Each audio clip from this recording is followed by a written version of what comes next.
గురువారం మధ్యాహ్నం గుజరాత్లోని అహ్మదాబాద్లో ఎయిర్ ఇండియా ప్రయాణికుల విమానం బోయింగ్ డ్రీమ్ లైన్ 787 కుప్పకూలిపోయింది. మధ్యాహ్నం 1:10 అహ్మదాబాద్ నుంచి టేకాఫ్ తీసుకున్న వెంటనే కూలిపోయింది. టేకాఫ్ తీసుకున్న వెంటనే మేఘాని ప్రాంతంలో ప్రమాదం జరిగింది. ప్రమాద సమయంలో 242 మంది ప్రయాణికులు విమానంలో ఉన్నట్లు సమాచారం. అహ్మదాబాద్ సర్దార్ వల్లభాయ్ పటేల్ అంతర్జాతీయ విమానాశ్రయం సమీపంలోని బీజే మెడికల్ కాలేజీ హాస్టల్ భవనాలపై ఎయిర్ ఇండియా విమానం కుప్పకూలిపోయింది. ఈ ఘటనలో దాదాపు 241 మంది ప్రయాణికులు, 24 మంది విద్యార్థులు మృతి చెందినట్లు అహ్మదాబాద్ పోలీస్ కమిషనర్ జ్ఞానేంద్ర సింగ్ ప్రకటించారు. ప్రమాదం తీవ్రతతో మాంసం ముద్దలుగా దేహాలు పడి ఉన్నాయన్నారు. ఇప్పటికీ సిటీ సివిల్ ఆసుపత్రికి 100కు పైగా మృతదేహాలు తరలించినట్లు సిపి తెలిపారు. మరణించిన వారిలో 169 భారతీయులు, 53 మంది బ్రిటిష్ జాతీయులు, 7 పోర్చుగీస్ పౌరులు, 1 కెనడాకు చెందిన వ్యక్తి ఉన్నారు. వీరితో పాటు 2 పైలట్స్, 10 ఎయిర్ హోస్టర్స్ ఉన్నట్లు సమాచారం. వీరితో పాటు 24 మంది మెడికో వైద్య విద్యార్థులు మరణించినట్లు సమాచారం. ఇక ఎయిర్ ఇండియా విమానం పైలట్ సుమిత్ సబర్వాల్ చివరి నిమిషంలో మేడే కాల్ చేశాడు. ఇది అంతర్జాతీయ డిస్ట్రెస్ కాల్. విమానం తీవ్ర ఇబ్బందులు ఉన్నప్పుడు, అత్యవసర సహాయం అవసరమైనప్పుడు పైలట్ దీనిని పంపుతాడు. అహ్మదాబాద్ విమాన ప్రమాదంపై దర్యాప్తు వేగవంతం అవుతోంది. విమానంలో ఉండే బ్లాక్ బాక్స్ను రికవరీ చేసుకున్న డీజీసీఏ డేటాను డీకోడ్ చేస్తోంది. ఇంజన్లు ఫెయిల్ కావడంతోనే ప్రమాదం జరిగినట్లు ముందుగా నిర్ధారించిన అధికారులు బ్లాక్ బాక్స్ డేటాను పరిశీలిస్తున్నారు.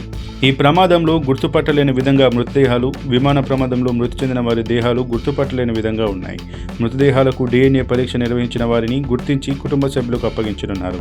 ఈ ఘటనపై డీజీసీఏ దర్యాప్తు కొనసాగుతోంది. అహ్మదాబాద్ విమాన ప్రమాదంలో చనిపోయిన వారి కుటుంబ సభ్యులు ఆసుపత్రి వద్దకు చేరుకున్నారు. మృతి చెందిన తమ వారి కోసం ఎదురు చూస్తున్నారు. అయితే DNA పరీక్షలు పూర్తయిన తర్వాతే మృతుల వివరాలు రానున్నాయి. ఇక అహ్మదాబాద్ విమాన ప్రమాదంపై టాటా గ్రూప్ స్పందించింది. బాధితులకు ఎక్స్గ్రేషియా ప్రకటించింది.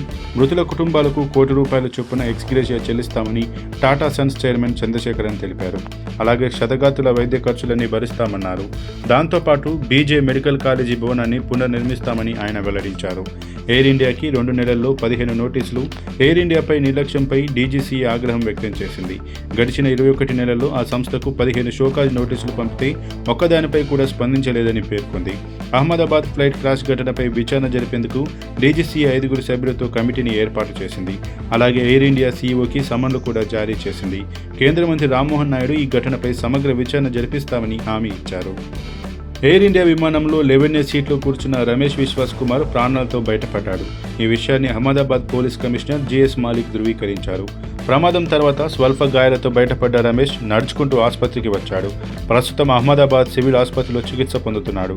అయితే టేకాఫ్ అయిన తర్వాత 30 సెకండ్లకు విమానంలో పేలుడు సంభవించినట్లు రమేష్ పోలీసులకు వెల్లడించినట్లు సమాచారం. అహ్మదాబాద్ విమాన ప్రమాదంలో 24 మంది వైద్య విద్యార్థులు మరణించారు. విమానం కూలే సమయానికి కాలేజ్ హాస్టల్ మెస్లో 20 మందికి పైగా పీజీ హాస్టల్ విద్యార్థులు భోజనం చేస్తున్నారు.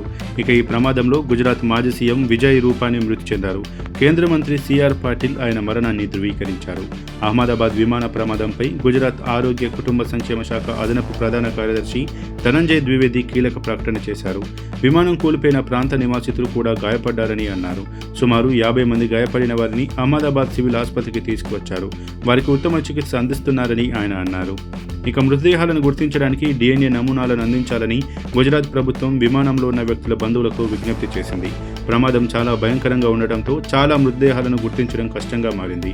ఈ నేపథ్యంలో మృతదేహాల గుర్తింపు ప్రక్రియ చేపట్టారు. బీజే మెడికల్ కాలేజీలో DNA పరీక్షలకు ఏర్పాట్లు చేయడం జరిగింది. విమాన ప్రయాణికుల కుటుంబాలు, సన్నిహితులు, ముఖ్యంగా వారి తల్లిదండ్రులు, పిల్లలు వారి నమూనాలను బీజే మెడికల్ కాలేజీలో సమర్పించాలని అభ్యర్థించారు. తద్వారా బాధితులను త్వరగా గుర్తించవచ్చు. సంతాపాన్ని తెలియజేస్తున్నాము. ఈ క్లిష్ట సమయంలో భగవంతుడిని ప్రార్థిస్తున్నాం. ఈ హృదయ విదారక సంఘటనలో గాయపడిన వారందరూ త్వరగా పూర్తిగా కోలుకోవాలని మేము కోరుకుంటున్నాము. ఈ దుఃఖ సమయంలో మేము భారత ప్రజలతో నిలబడతామంటూ పేర్కొన్నారు.